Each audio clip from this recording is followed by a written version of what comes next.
Hi, this is Mike Hunnicky. I'm the co-chair of the Sanctions Export Controls and AML Practice Group at Hughes, Hubbard and Reed.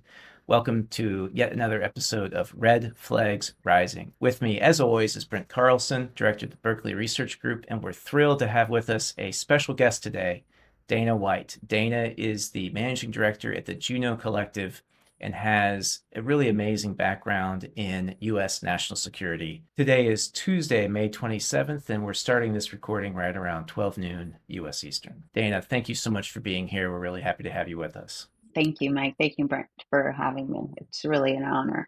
I have a background mainly in Asia Pacific. So I actually studied at the University of Chicago, East Asian Languages and Civilizations, and had a focus on ancient China, which actually ends up being very relevant to modern China. I was based in Hong Kong with the Wall Street Journal. I studied in Beijing at the Capital University of Economics and Business. I also studied in Korea. My first entree really into national security was I was the Taiwan country director at the Pentagon. I was the chief Pentagon spokesperson. Some of the challenges, the soft challenges that our technology faces from the PRC. It's a fascinating topic for me. I was just recently in Taiwan, and so I'm just really excited to share whatever I can and get right into it. It's a serious issue and it's only becoming more complicated.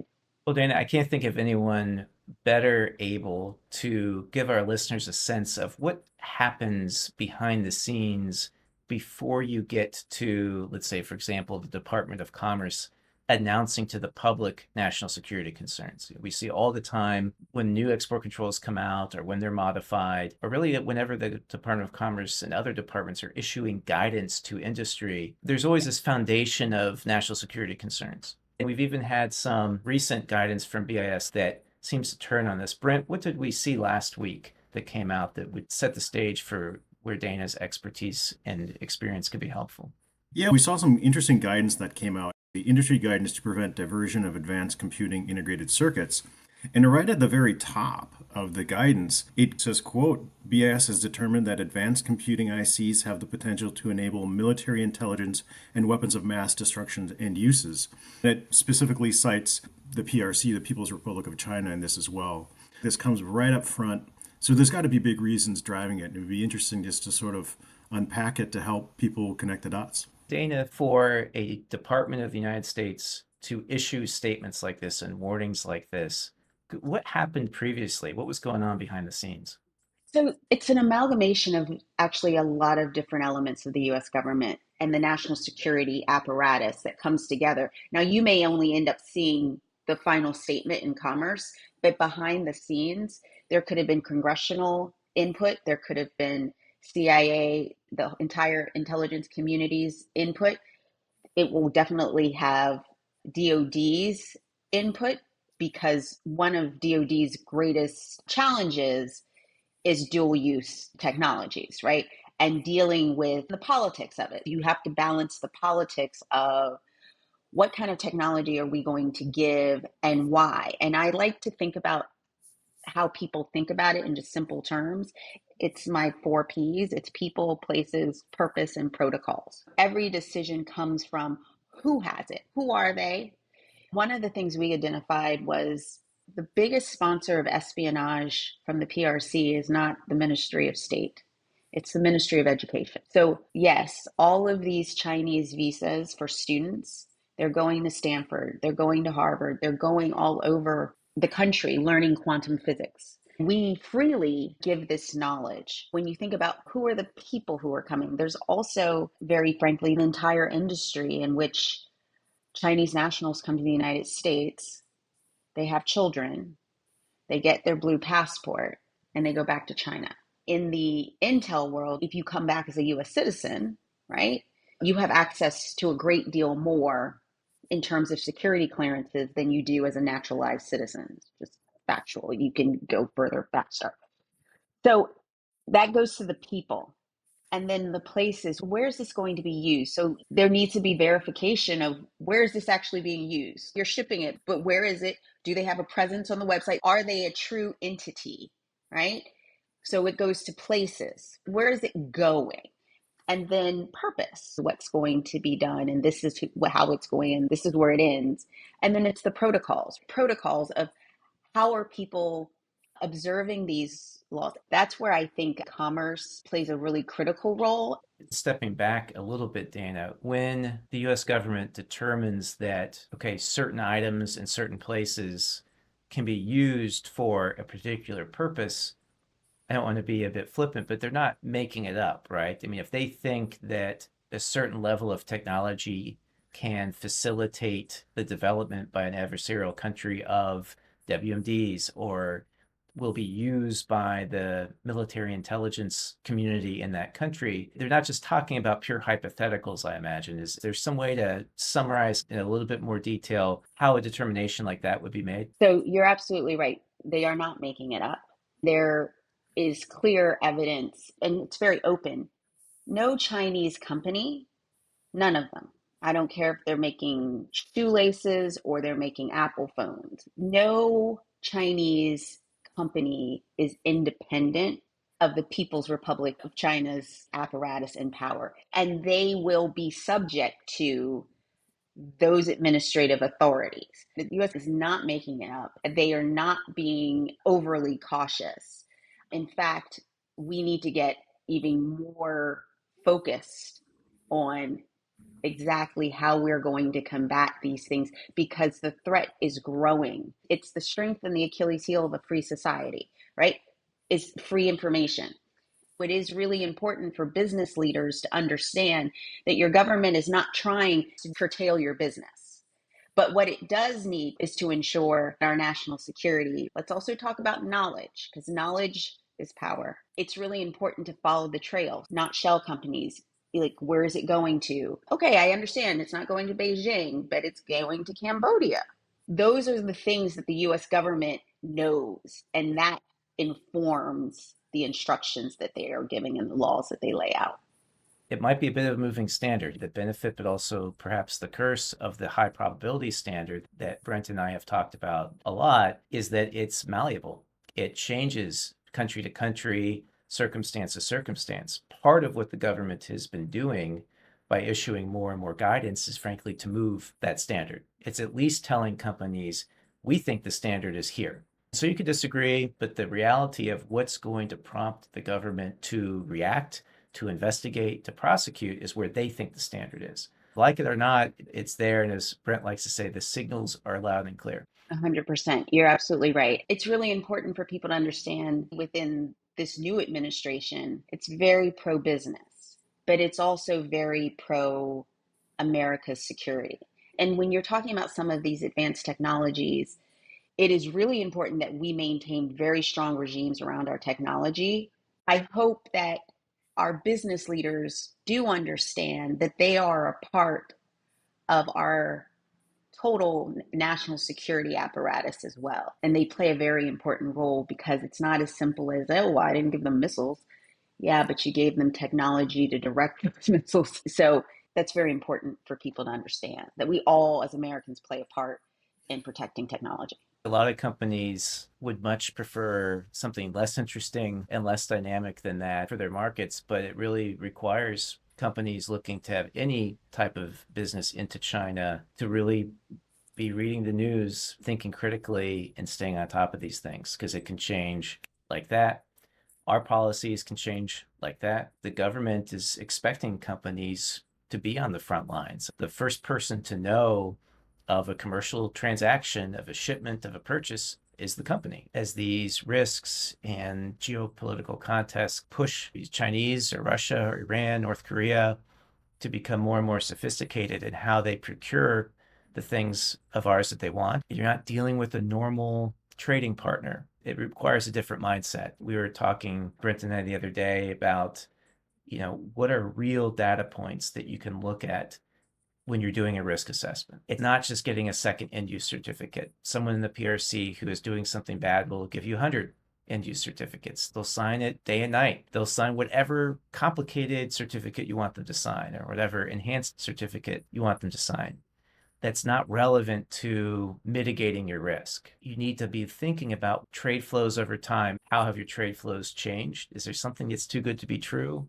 If a new customer appeared in Kazakhstan in March of 2022 and then something bad happens, our government is rightly going to look at you. Maybe it's even years later and say, what did you honestly think was happening? The Seychelles aren't going to outer space. Smugglers don't update FedEx tracking information. This is an important time to be thinking geopolitically about risk and having an open mind and open eyes about what's happening. I couldn't agree with you more. Our business leaders are our front line. You have to be incredibly mindful of what are the long-term implications of my actions, because you're 100% right that this could come back to haunt you and the threat assessment changes. Whatever you did 5 years ago might have different implications and have applied to something that now has the attention of the US government. That can be a problem. I don't associate any malintentions, but businesses exist to satisfy shareholders and to make money and to keep people employed and profit. But it is so very important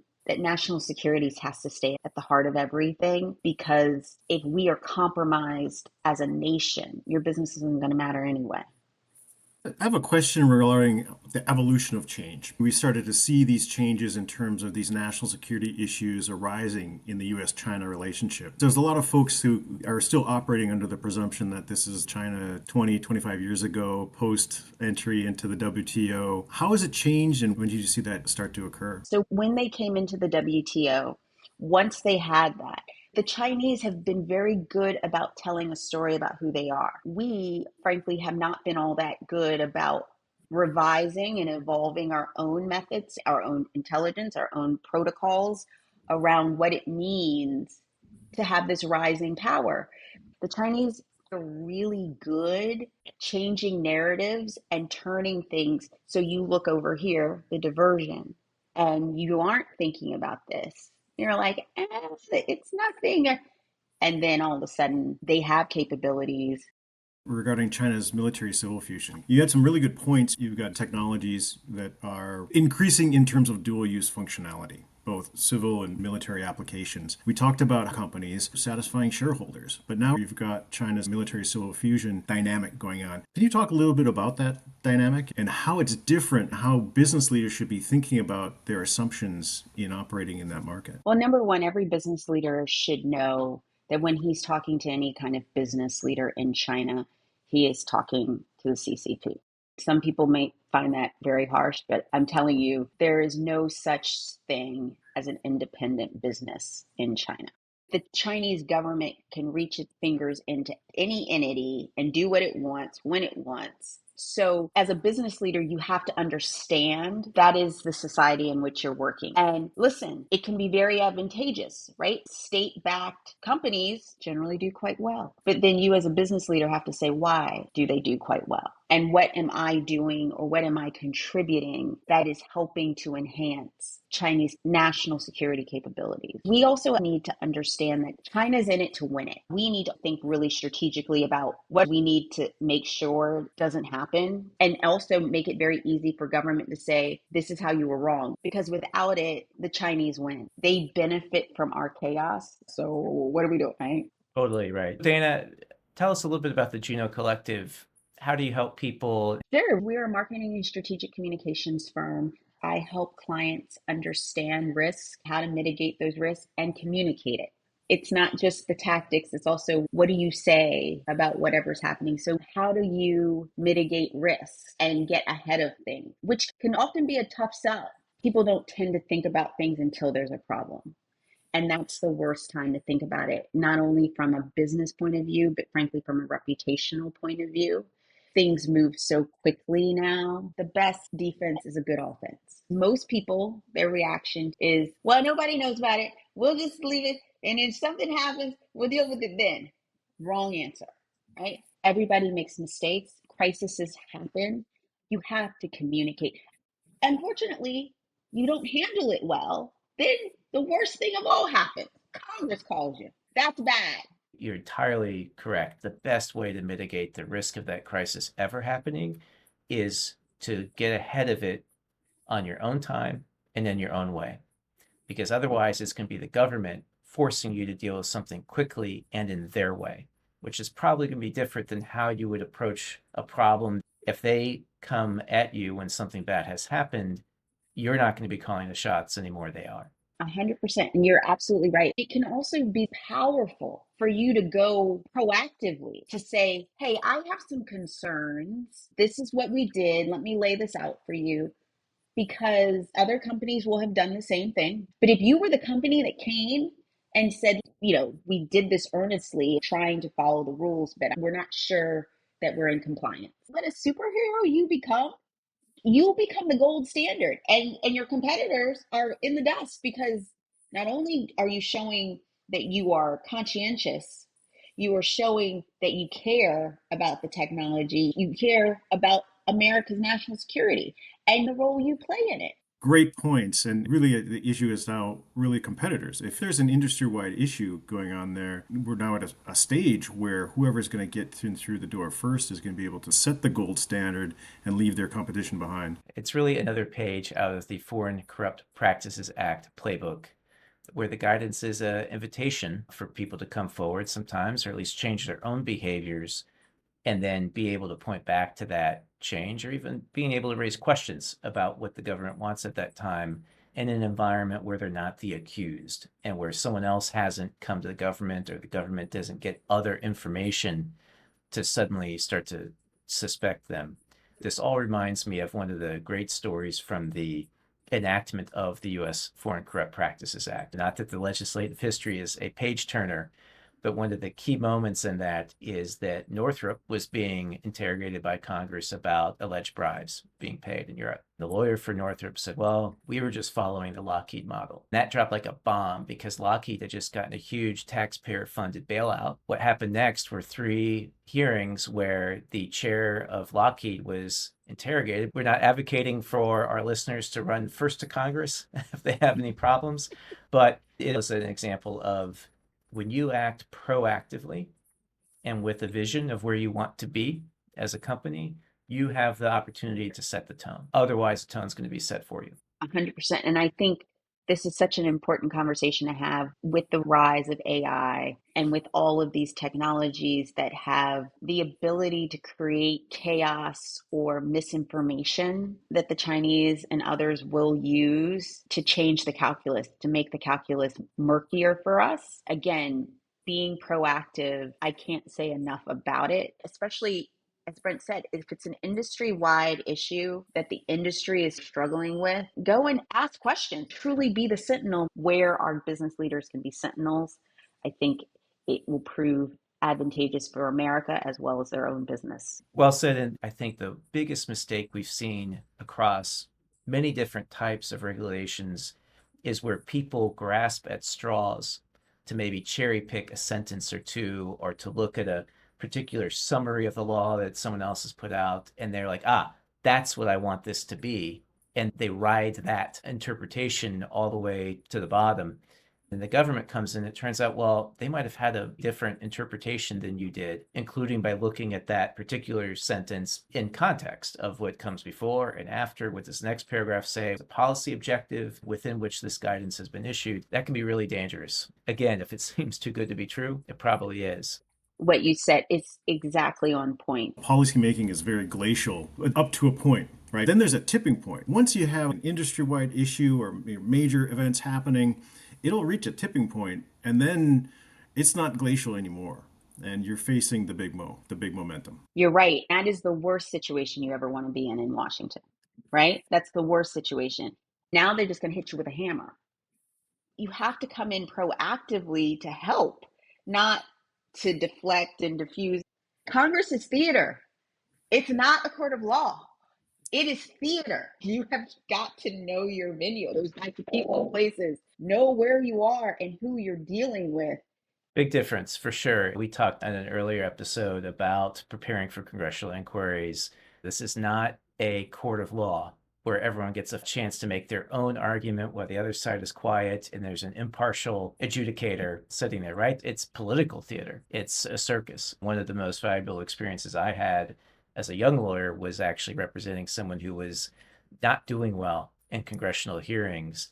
To your point, only if you have the credibility, the nuance, and the way of working with them that understands where they're coming from, anticipates their questions, anticipates their problems, or after the fact comes in a helpful way, not blasting them in the press or on social media, but saying, look, I think I know what you're trying to do. Here's how we can both get to the right place together is a much better way to go about that. Well, Dana, I'm very happy you're here to witness firsthand, back yet again by popular demand, Brent Carlson's Managing Up. Brent, we've learned a ton speaking to Dana today, and it's been invaluable. What's your managing up for this episode? Managing up phrase of the day comes from the Hollywood classic The Wizard of Oz. And it's simply this: we are not in Kansas anymore, Toto. The world has changed. We all have to recognize it and adapt accordingly. And those businesses and the leaders of those businesses that recognize that ahead of time are going to leave their competitors behind in the dust in this new world. If you're still operating on the old assumptions, that's just a losing battle of attrition that's going to end up in a road that goes nowhere. Understand that we're playing in a whole new ballgame. And it was really a lot of great insights from Dana to illustrate that and connect those dots. Well, that concludes this episode of Red Flags Rising. Dana White, thank you so much for being our guest. How can people contact you if they're interested in reaching out?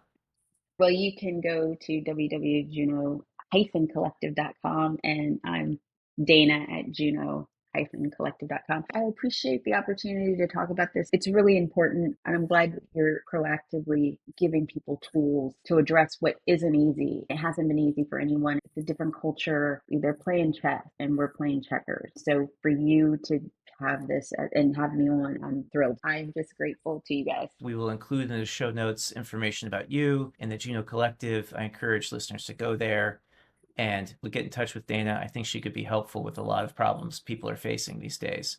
Brent, Dana, be well. Thank you. Thanks, Mike. Be well.